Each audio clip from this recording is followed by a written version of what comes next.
Good morning. আমার নতুন একটি ব্লগে তোমাদের অনেক অনেক স্বাগত। আজকে একটা বিশেষ দিন, তোমরা দেখো, ভিডিওটি স্কিপ না করে, খুব মজা হতে চলেছে।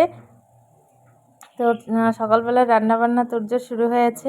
তো এই যে দেখো, আগের দিনে ছানাটা করে রেখেছিলাম, সেটা বড়া করছি। মা বাবার জন্য এটা ঝোল করব আর বেগুন ভাজা করব। বেগুনটাকে মেখে রেখেছি চিনি, একটু লবণ আর হলুদ দিয়ে। আর এই যে আলু ভাজা করছি। আর ডাল তো আছে আগের দিনে, তো ডাল করতে হবে না। তো চটপট করে রান্না করে নিচ্ছি। তারপরে চিকেন রান্না করব না মাটন করব সেটা জানি না, কারণ যেটা আনবে সেটা করব। এখনও আনেনি মাংস। তো চলো চটপট করে রান্নাটা সেরে নিই। Good morning. আমার নতুন একটি ব্লগে তোমাদের অনেক অনেক স্বাগত। আশা করি খুব ভালো আছে। সকালবেলা রান্না শুরু করে দিয়েছি। আর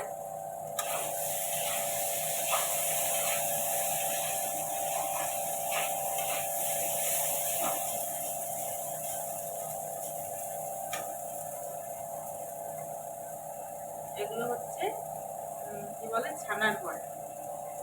দুধটাকে ছানা করে বড়া করে এটা ঝোল করবো।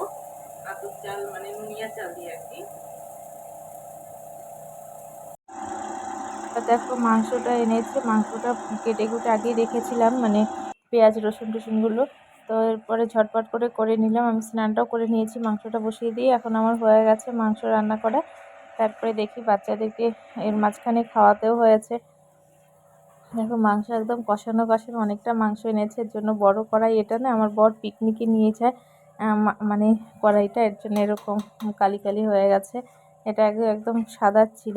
তো দুপুরে খাওয়া দাওয়া করে রান্না বান্না কমপ্লিট করেছি।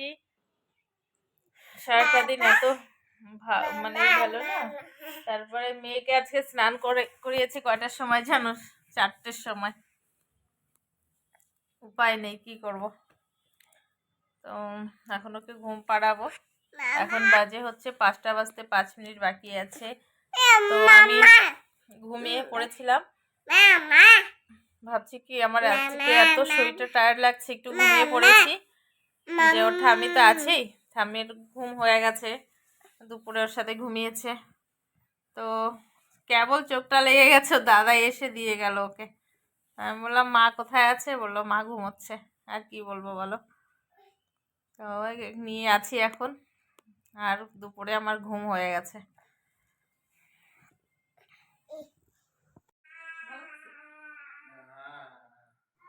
আর এই যে দেখো, আমার মানে আজকে জন্মদিন, যার জন্য আজকে এই কুর্তিটা এক্ষুনি নিয়ে এলো আমার বরমশাই।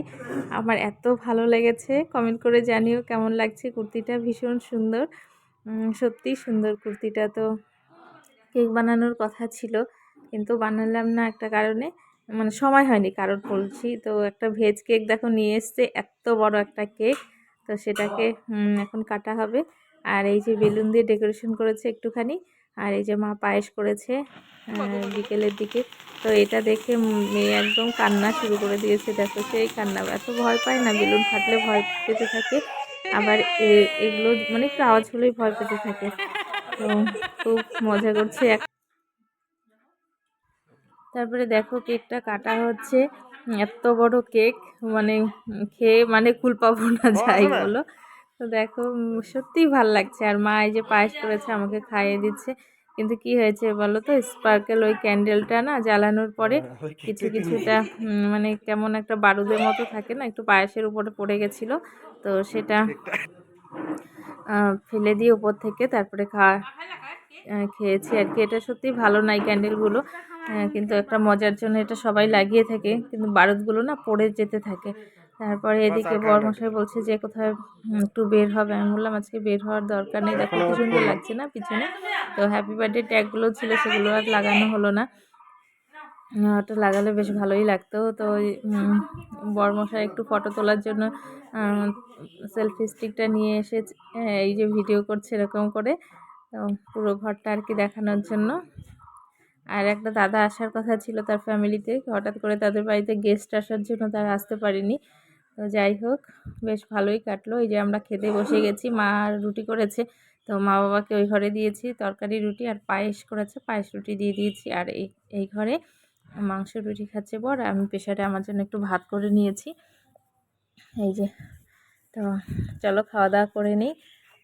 মাংসটা দারুণ হয়েছিল। কিন্তু এর আগে আমার বর করেছিল, ওটা আমার সবথেকে মানে টেস্টি একটা খাবার বলতে পারো। তো খেয়ে নিই, তারপরে আবার দেখা হচ্ছে তোমাদের সাথে। তো শুভরাত্রি বন্ধুরা, এখন খাওয়া দাওয়া করলাম। খাওয়া দাওয়া করে আর মেয়ে কি করছে জানো, একটা প্রেসার কুকার, আমি আমার ভাত করেছি আর রুটি করেছে সবার জন্য।